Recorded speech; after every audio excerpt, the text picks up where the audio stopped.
더 귀 기울이는 시간 되기를 부탁드립니다. 음, 열왕기하 5장은 아람 군대장관 나만의 문둥병과 엘리사의 사환 게하시의 문둥병, 이 두 문둥병 이야기가 소개되고 있습니다. 나만 장군의 문둥병이 낫는 기적이 일어나기까지 주변에 많은 선한 이들의 동역이 있었다는 것과 개인적 탐욕으로 분별력을 잃을 때 그 결과가 문둥병처럼 치명적이라는 사실도 알려줍니다.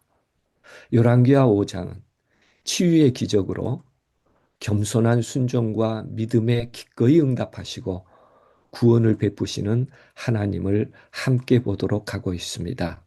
본문 내용을 보도록 하겠습니다. 아람 왕의 군대 장관 나아만은 그 주인 앞에서 크고 존귀한 자니 이는 여호와께서 전에 저로 아람을 구원하게 하셨습니다. 저는 큰 용사나 문둥병자였더라라고 아람 왕의 군대 장관 나아만을 소개합니다. 당시 아람 왕 벤하닷 2세였는데요. 기원전 853년경 아수르 살만에세 3세가 대군을 거느리고 쳐들어와 나라를 빼앗기는 위기에 놓였을 때 나만 장군이 큰 용사로서 나라를 지키는 활약을 했습니다. 이스라엘과 전쟁에서도 출정하여 아합 왕을 죽게 합니다.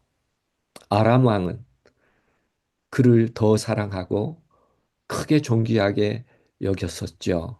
그러나 하나 치명적인 문둥병을 갖게 되었던 것입니다. 전에 아람 군대가 떼를 지어 나가서 이스라엘 땅에서 작은 계집아이 하나를 사로잡음에 저가 나만의 아내에게 수종들더니 그 주모에게 이르되 우리 주인이 사마리아에 계신 선지자 앞에 계셨다면 좋았겠나이다. 저가 그 문둥병을 고치리이다.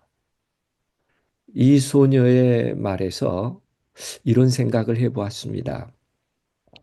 나아만은 이스라엘을 초토화한 장본인인데 문둥병이 나아야 이스라엘에게 도움이 될까요? 아니면 나만 같은 큰 용사가 빨리 죽어야 이스라엘이 조금이라도 도움이 될까요? 그런데 예루살렘에서 붙잡혀 온 계집 아이가 아람 군대 장관을 위해 사마리아에 계신 선지자 앞에 섰더라면 저가 문둥병을 고쳤을 것이다라고 말합니다. 말이 안 되는 것일까요? 기특한 것일까요? 아람 군대 장관인 나아만은 어떻게 어린 소녀의 말에 귀를 기울이게 되었을까요? 아마도 그의 질병의 중함과 고통이 그의 귀를 열었을 것입니다. 권력과 명예를 가진 사람일지라도 병 앞에는 무력할 수밖에 없습니다. 절박한 상태에서 평소 같으면 무시했을 어린 소녀의 말도 귀담아 듣게 되었을 것입니다. 그런가 하면 소녀의 말에는 확신이 있었습니다. 이스라엘에서 포로로 잡혀온 이 어린 소녀는 단순한 정보 전달을 한 것이 아니라 고치실 것입니다라고 확신 있게 말할 때 그 소녀의 확신이 전달된 것입니다. 악을 선으로 대하는 이 소녀의 믿음은 상황을 넘어선 살아있는 신앙의 증언이었고 나만도 그 증언에 나을 것 같다는 믿음을 갖게 된 것입니다. 이 소녀의 증언에 나만의 마음에 귀가 열리고 결국 나만은 이스라엘의 사마리아를 방문하게 됩니다. 그렇습니다. 하나님은 작은 사람을 통해서도 큰 일을 이루시는 하나님이시니까요. 일이 즉각성사되었습니다. 벤하닷 2세는 나만의 이야기를 듣고 의심하지 않았어요. 도울 방법을 생각했습니다.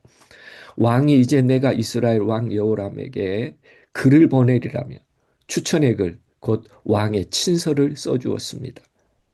나만은 떠날 때 은 10달란트, 은 340g입니다. 금 6천 개, 금 68kg입니다. 의복 10벌을 가지고 가서 아람 왕의 친서를 이스라엘 왕 여호람에게 전하게 되었습니다. 이때는 이스라엘 왕 여호람과 아람 왕 베나닷 2세 간의 잠깐의 정전 기간이었습니다. 그래서 벤하닷 2세는 이스라엘 왕 여호람에게 친서를 써서 보내 나아만 장군을 낫도록 도우라는 것이죠. 내가 내 신하 나아만을 당신에게 보내오니 당신은 그 문둥병을 고쳐달라고 부탁한 것입니다. 가지고 간 은 10달란트와 금 6천 개를 오늘 한화로 계산하면 은은 약 4억 정도 됩니다. 금은 70억 정도 됩니다. 총 74억 원 정도의 예물을 가지고 갔다고 보는 것이죠. 벤하닷 2세에게 나만은 얼마나 중요한 존재인지를 잘 알 수 있는 대목입니다. 이스라엘 왕의 반응은 사뭇 달랐습니다. 이스라엘 왕이 그 글을 읽고 자기 옷을 찢습니다. 내가 어찌 하나님이기에 능히 사람을 죽이며 살릴 수 있으랴. 내가 어찌하여 사람을 저가 어찌하여 사람을 내게 보내고 그 문둥병을 고치라 하느냐 하고 신하들에게 깊이 생각하고 저 왕이 틈을 타서 나로 더불어 시비하려 함인 줄 알라고까지 경고합니다. 이 소식을 선지자 엘리사가 듣고 왕이 어찌하여 옷을 찢었나이까 안타까워하며 그 사람을 내게로 오게 하소서 저가 이스라엘 중에 선지자가 있는 줄을 알리다라고 말하며 그 말에 여호람 왕이 나아말은 엘리사에게 보냅니다. 옷이 찢어지는 혹은 옷을 찢는 그런 이유는 자신에게 불가능한 요구를 했다고 느꼈기 때문입니다. 내가 어찌 하나님이고 한데 사람을 죽이고 살릴 수 있으랴라고 반문하지요. 즉 병 고치는 것은 하나님의 영역이며 왕인 자신에게는 전혀 능력이 없음을 말하고 있습니다. 그래서 그는 절망과 두려움 속에서 옷을 찢었던 것이죠. 옷을 찢는 또 다른 이유는 정치적 도발로 오해했기 때문입니다. 요람은 이 요청을 이렇게 해석했어요. 이건 트집을 잡아서 전쟁하라는 것이다. 즉 외교적 함정이나 전쟁의 빌미로 받아들였던 것입니다.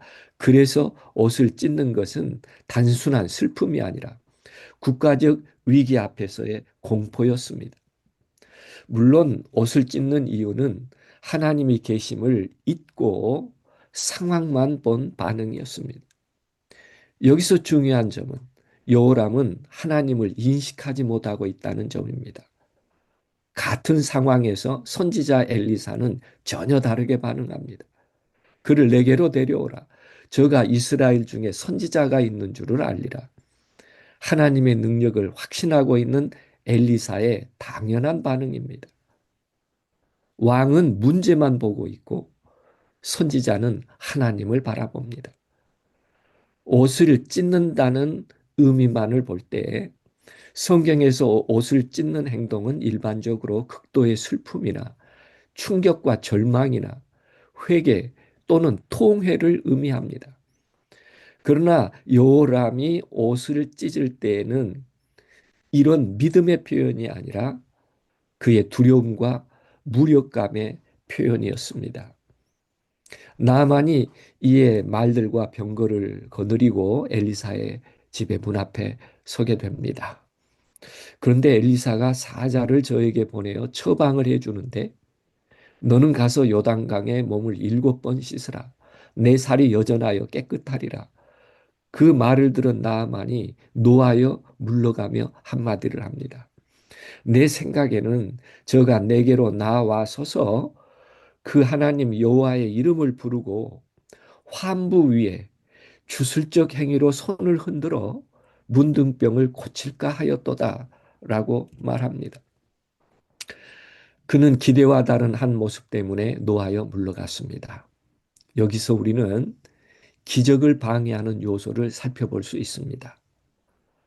기적의 방해 요소는 내 생각 애는 에서 나오는 분노입니다. 나아만은 선지자 엘리사가 직접 나와서 하나님의 이름을 부르고 직접 병을 고칠 것으로 생각했는데 엘리사는 나오지도 않고 단순히 요단강에서 7번 씻으라는 메시지만 전달을 받자 화가 난 것입니다. 자기와 자기 기대와 달랐지요. 그러나 분노는 치료를 방해하는 요소입니다. 특별히 자존심이 상한 그 분노는 치료를 역행하게 하죠. 나만은 아람의 최고 장군이었습니다. 그런데 선지자가 직접 만나주지도 않았습니다. 종을 통해 지시만 한 것이죠. 그런데 그 지시가 마음에 들지 않고 요단강에 7번 씻으라는 행동은 너무나 단순하고 하찮아 보였습니다.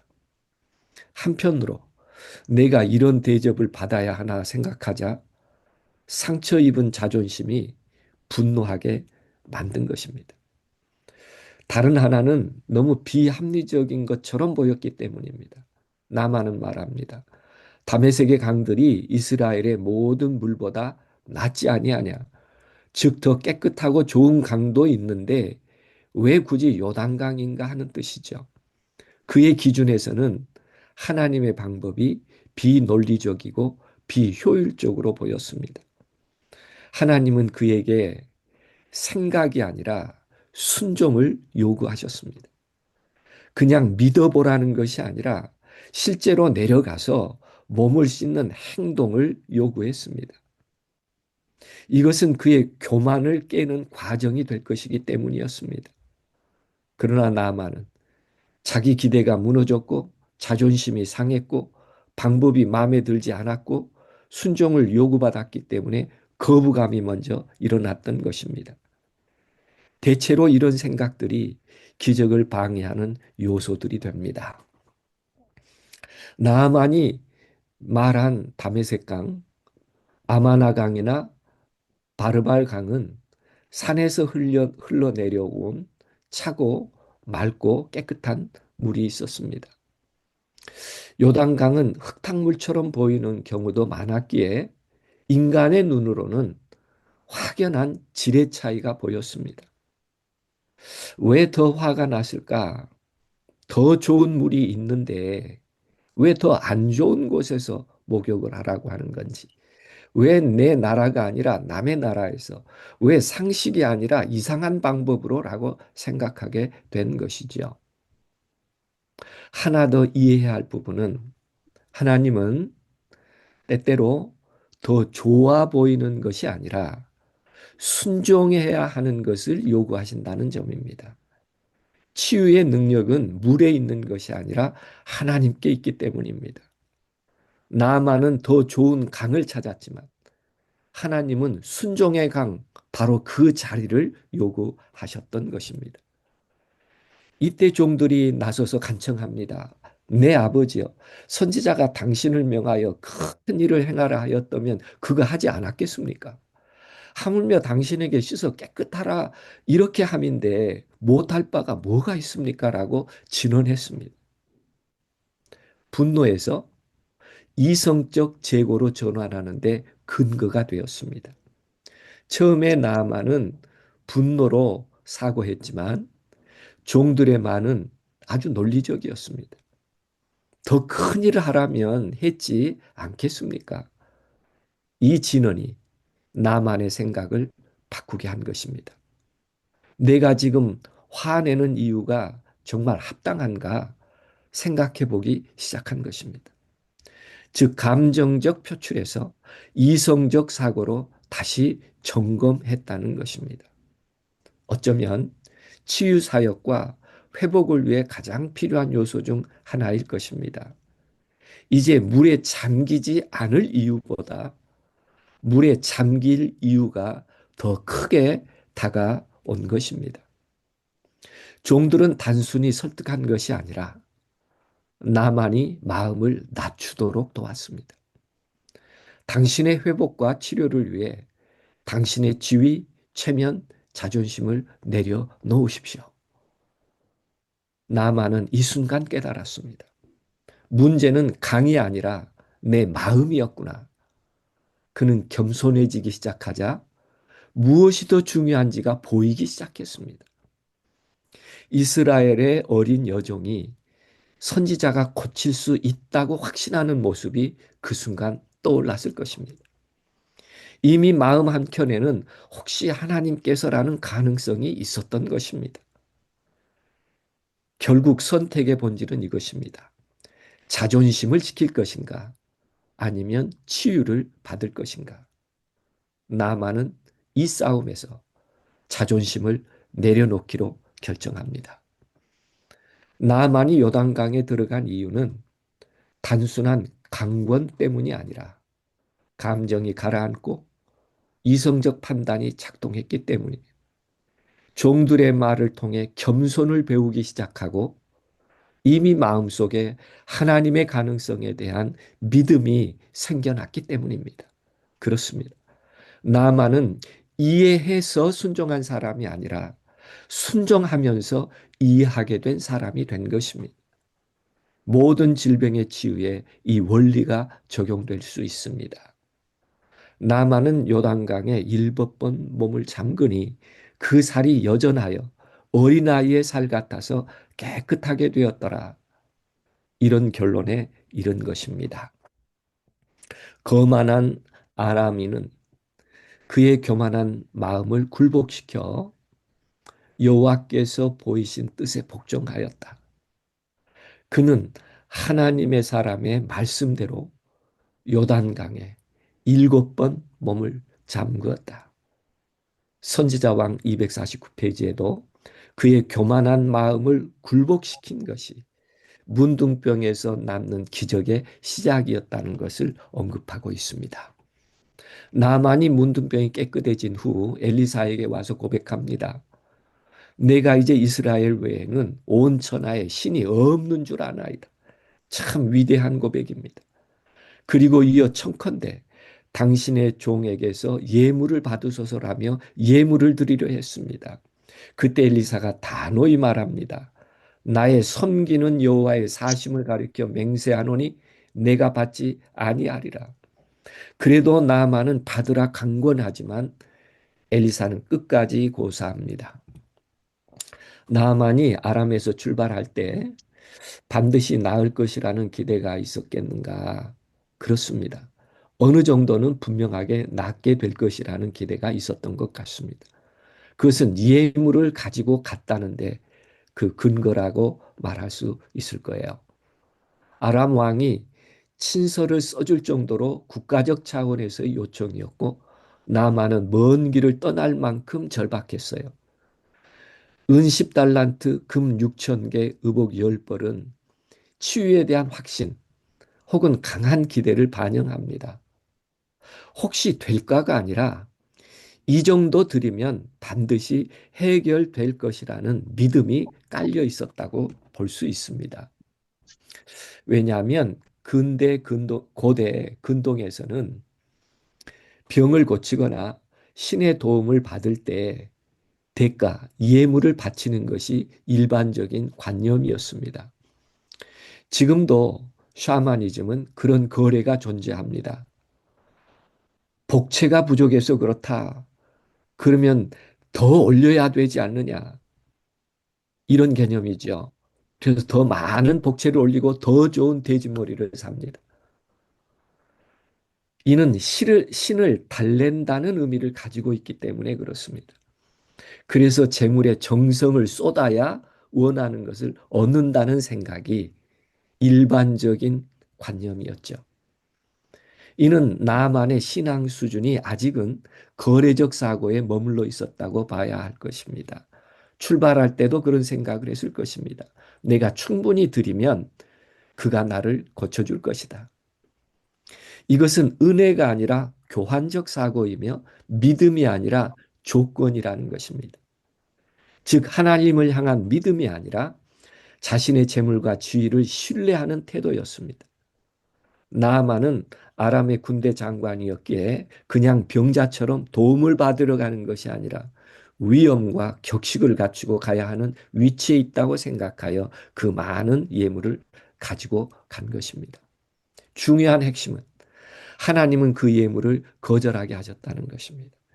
결국 선지자 엘리사는 아무것도 받지 않았습니다. 치유는 돈으로 살 수 없고 하나님의 은혜는 거래의 대상이 아니다는 것을 분명히 보여준 것입니다. 그래서 나아만은 예물이 아니라 요단강에서의 순종을 통해 치유를 받게 되었다는 것과 하나님의 값없이 주시는 은혜로 나았다는 것을 기억하게 해 주려 한 것이었습니다. 나만이 이 치유의 은혜를 평생 잊지 않게 해주고 싶었기 때문입니다.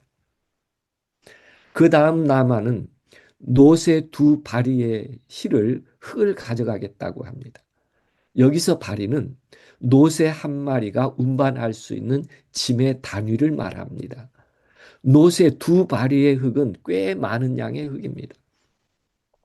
이제부터는 종이 번제하든지 다른 제든지 번제든지 다른 제사든지 다른 신에게 드리지 아니하고 다만 여호와께 드리겠나이다라고 약속하지요. 왜 나만은 다른 기념품을 가져가지 않고 흙을 가져가라 했을까요? 나만은 고침을 받았어도 사고는 여전히 신은 그 땅에 계신다는 고대적 종교관, 세계관을 가지고 있었습니다. 고대 근동 사람들은 신이 특정한 지역에 연결되어 있다고 생각했습니다. 즉 아람에는 아람의 신이 있고 이스라엘에는 여호와라는 신이 있다고 여겼습니다. 이런 인식이 일반적이었죠. 나아만은 병이 낫고 나서 오직 이스라엘의 하나님만이 참 하나님이라고 고백했습니다. 그래서 그는 내가 고국 아람으로 돌아가더라도 이스라엘의 땅에 흙 위에서 하나님께 제사를 드리면 이스라엘 여호와를 바르게 섬길 수 있겠다고 생각한 까닭에 제사를 드릴 곳에 이스라엘의 흙을 깔아 놓겠다고 한 것이었습니다. 나아만은 그가 인식한 틀 안에서 여호와 하나님께 최선을 다하겠다는 표로 이스라엘의 흙을 가져가 그 위에서 여호와 하나님께 제사 드리겠다고 고백한 것과 같습니다. 나아만은 이어 말합니다. 여호와께서 당신의 종을 사유하시기를 원하는 오직 한 가지 일이 있습니다. 곧 내 주께서 림몬의 당에 들어가 거기서 숭배하며 내 손을 의지하심에 내가 림몬의 당에서 몸을 굽히오니 내가 림몬의 당에서 몸을 굽힐 때에 여호와께서 이 일에 대하여 당신의 종을 사유하시기를 원하나이다 라는 청이었습니다. 그 한 가지 바람을 듣자 엘리사가 가로되 너는 평안히 가라고 했습니다. 무슨 말일까요? 아람에 가서 벳하단 2세가 림몬의 당에 가서 숭배할 때 몸을 굽히는데 내가 부축하여야 하니 함께 엎드려 절하는 것을 이해해 주십시오라고 부탁한 것에 대하여 엘리사가 너는 평안히 가라는 말로 나만을 보냅니다. 이는 그런 일에는 걱정하지 말고 가라는 뜻입니다. 림몬시는 아람이죠. 수리아 지역의 폭풍, 비, 번개를 관장하는 풍요의 신입니다. 여기서 질문이 생깁니다. 벤하닷 2세가 림몬 신에게 제사하며 절할 때 나아만이 마음은 그렇지 않았지만 왕과 함께 몸을 굽혀 절하는 것이 가능하다면 시댁의 제사를 지내는데 마음으로는 우상을 섬기지 않지만 시 어르신들을 위해 신용하는 것은 어떻게 생각하시나요? 라는 질문이 있을 수 있습니다. 아마도 나만 장군은 엘리사에게 한 신앙 고백을 벤하닷 2세에게도 분명히 했을 것입니다. 그리고 그가 왕께서 림몬 신에게 제사할 때 여전히 부축해 드리겠다고도 했을 것입니다. 문제는 신앙 고백이 있었고 그 다음에 배려의 행동이 있었다면 사위의 조건이 되지 않을까 싶습니다. 무슨 소리입니까? 그 정도 신앙 고백을 했다면 처음부터 림몬 제사에는 참석하지 않겠다고 말하고 잘 버텼어야 하지 않습니까? 라고 생각하는 분도 계실 수 있습니다. 그렇게 생각하는 분들은 정말 반드시 그렇게 하면 될 것입니다. 그러나 아직 나아만은 그런 믿음까지 갖지 못해서 양심적 고백으로 양해를 구한 것입니다. 하나님께서 그 중심을 보셨을 것입니다. 우상을 숭배하다가 하겠다가 아니라 왕을 부축할 때 고개가 숙여지는 것에 이해해달라는 것입니다. 예수께서도 믿음의 중요성을 강조하실 때 여성으로서는 사르밧 과부를, 남성으로서는 수리아 나아만을 들어 그의 믿음을 설명하셨습니다.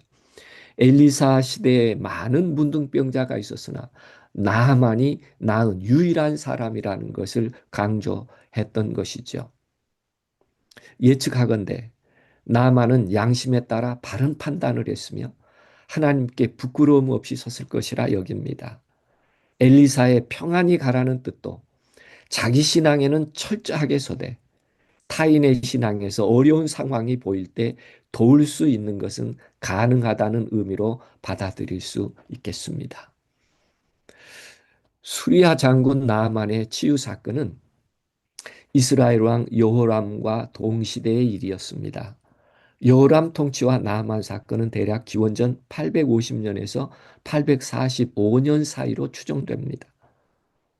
수려왕 베나닷 2세는 엘리사 시대에 등장하며 그의 죽음은 열왕기하 8장에 기록되어 있습니다.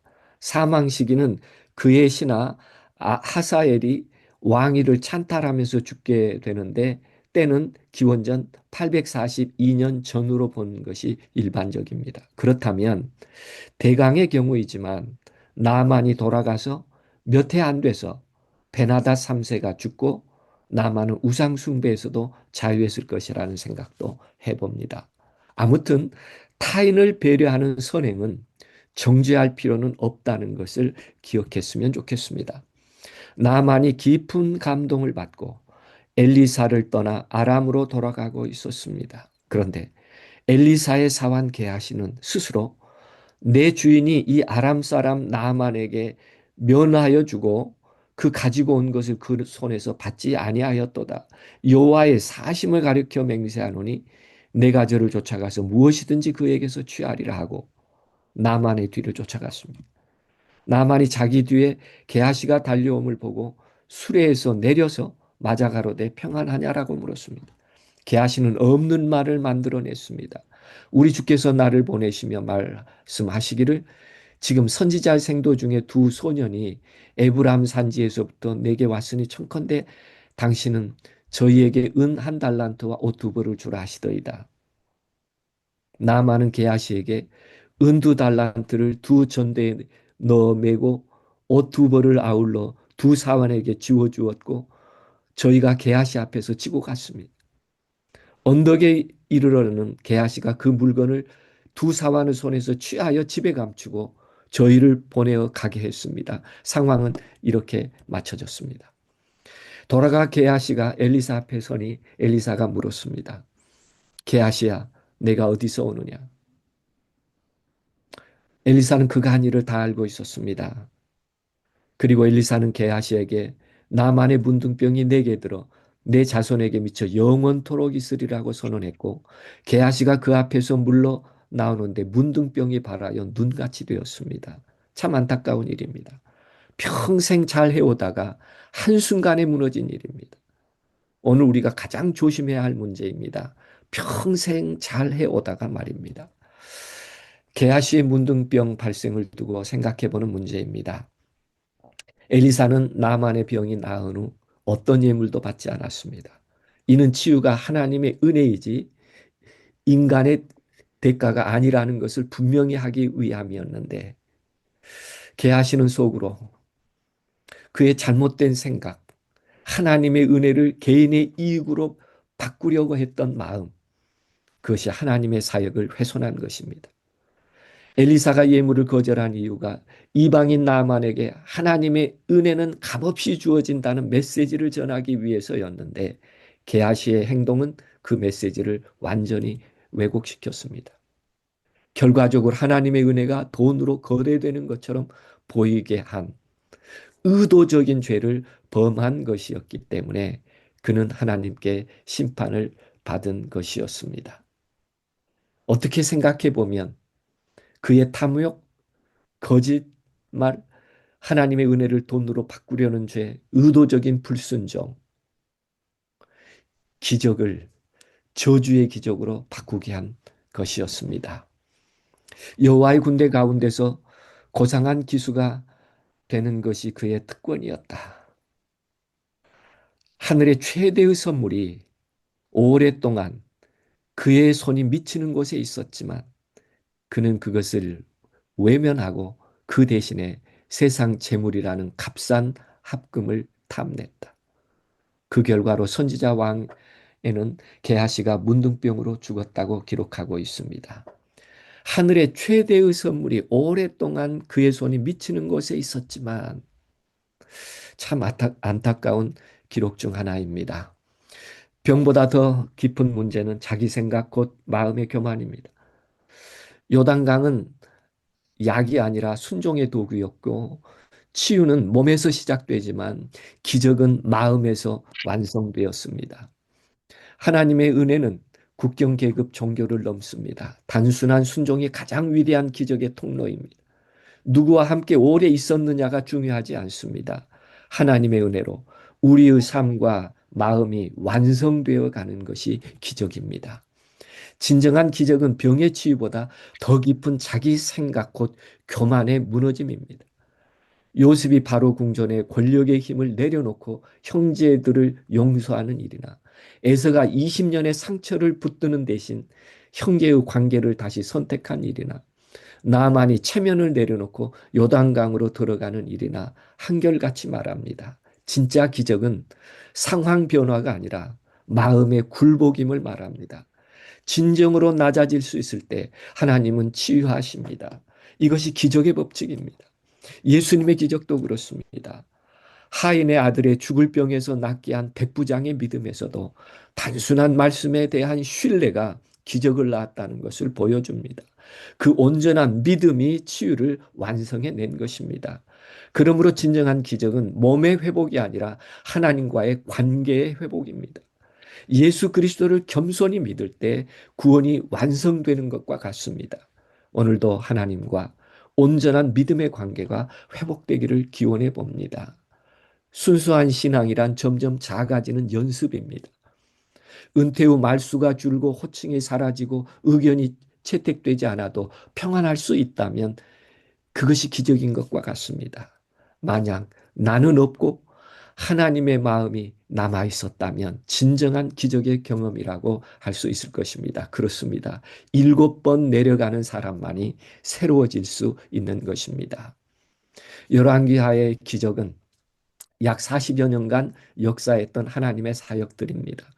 민족을 초월해 구원하시는 하나님, 일상의 겸손한 믿음을 귀히 여기시는 하나님, 말씀에 순종하는 자를 새롭게 하시는 하나님, 불 가운데 거룩을 회복하시며 세대를 이어 갑절의 능력을 주시며 믿음과 순종 위에 회복의 은혜를 채우시며 자비로 생명을 살리시며 모든 민족을 구원하실 하나님을 보여주셨습니다.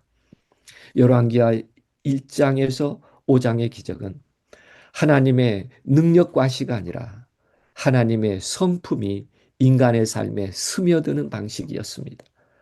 열왕기하 1장에서 5장의 기적은 사건이 아니라 사람의 결정적 순간이며 성경 전체의 인물들의 선택 이야기입니다. 그러므로 기적은 사건이 아니라 법칙이며 하나님을 만나는 일인 것을 강조하고 있습니다. 조금이나마 더 분명하게 하나님의 뜻과 섭리를 이해하는 시간이 되었기를 기도드립니다. 나는 아직 내려가지 못한 자존심이 있는가? 하나님 앞에서 충분히 작아졌는가? 오늘의 묵상 질문입니다. 기도드리시겠습니다. 주님, 더 높아지지 않아도 좋습니다. 주님 앞에 충분히 낮아지게 하여 주옵소서.